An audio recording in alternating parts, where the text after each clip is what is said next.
పెట్టిన తెలుగుదేశం పార్టీతో ముఖ్యంగా ఈ పవన్ కళ్యాణ్ పొత్తు పెట్టుకోవటం అనేది అది కూడా ముష్టి 24 సీట్ల కోసం కాపుల ఆత్మగౌరవాన్ని చంద్రబాబు నాయుడు గారి కాళ్ళ దగ్గర తాకట్టు పెట్టడం అనేది జీర్ణించుకోలేకపోతున్నారు.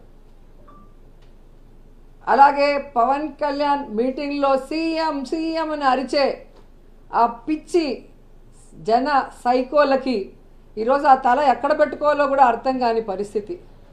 ఎందుకంటే పవన్ కళ్యాణ్ అనేవాడు ఎప్పుడూ కూడా పొలిటికల్ లీడర్గా పనికిరాడు. అతనికి రాష్ట్రం మీద అవగాహన లేదు, ప్రజల మీద ప్రేమ లేదు, పార్టీ కార్యకర్తలు నాయకుల మీద గౌరవం లేదు అన్న విషయం నేను అనేక సందర్భాల్లో చెప్పాను. ఎందుకంటే ఒక కార్యకర్త ఒక నాయకుడు గౌరవంగా ఉండాలి అంటే అది వైఎస్ఆర్ కాంగ్రెస్ పార్టీలో జగనన్న నాయకత్వంలోనే కుదురుతుంది.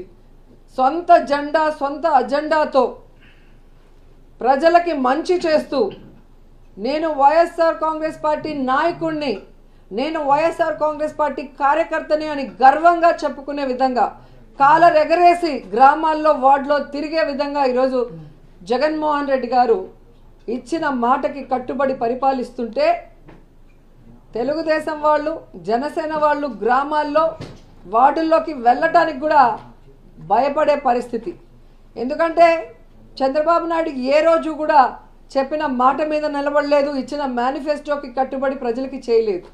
అలాగే పవన్ కళ్యాణ్ ఎప్పుడు ఏం మాట్లాడతాడో ఆయన పార్టీ పెట్టిన రోజు నుంచే మీరు చూస్తే అర్థమవుతుంది. పార్టీ పెడతాడు కానీ కంటెస్ట్ చేయడు. సింగిల్గా కంటెస్ట్ చేస్తే తాను కంటెస్ట్ చేసిన 2 చోట్ల ఓడిపోతాడు. ఇప్పుడు బీజేపీతో పొత్తులో ఉన్నాను ఎన్డీఏలో అంటాడు, ఇక్కడేమో బీజేపీతో సంబంధం లేకుండా తెలుగుదేశం పార్టీతో పొత్తు పెట్టుకోవడం చూస్తుంటే ఇతనికి ఏమైనా విలువలు ఉన్నాయా అని అర్థం చేసుకోవాలి రాష్ట్ర ప్రజలను కూడా ఈ సందర్భంగా తెలియజేసుకుంటున్నా. ఈ మధ్యగా చంద్రబాబు నాయుడు గారు కోర్టులో అన్నాడు, నాకు హెల్త్ బాగాలేదు, నాకు రెస్ట్ కావాలి అని. నిన్న కుప్పంలో భువనేశ్వరమ్మ చెప్పింది, మా ఆయనకి రెస్ట్ కావాలండి, ఆయన పని అయిపోయింది అని. సో 2024 ఎన్నికల తర్వాత చంద్రబాబు నాయుడుకి పవన్ కళ్యాణ్కి పాలిటిక్స్ నుంచి శాశ్వతంగా రెస్ట్ ఇవ్వడానికి ఆంధ్రప్రదేశ్ ప్రజలు సిద్ధంగా ఉన్నారు అన్న సంగతి తెలియజేసుకుంటున్నా. టీడీపీ జనసేన ఉమ్మడి జాబితా రిలీజ్ అయిన తర్వాత జగన్మోహన్ రెడ్డి గారు చెప్పే వై నాట్ 175 ఎందుకు రీచ్ కాలేము అనేది ఎవరికి కూడా డౌట్ లేదు. ఖచ్చితంగా రీచ్ అవుతాం 175కి 175 అని ఈరోజు వైఎస్ఆర్సీపీ శ్రేణులంతా చాలా చాలా హ్యాపీగా ఉన్నారు. ఎప్పుడైనా ఒక పార్టీ జాబితా రిలీజ్ అయినప్పుడు ఆ పార్టీలో ఉన్న కార్యకర్తలు నాయకులు సంబరాలు చేసుకుంటారు.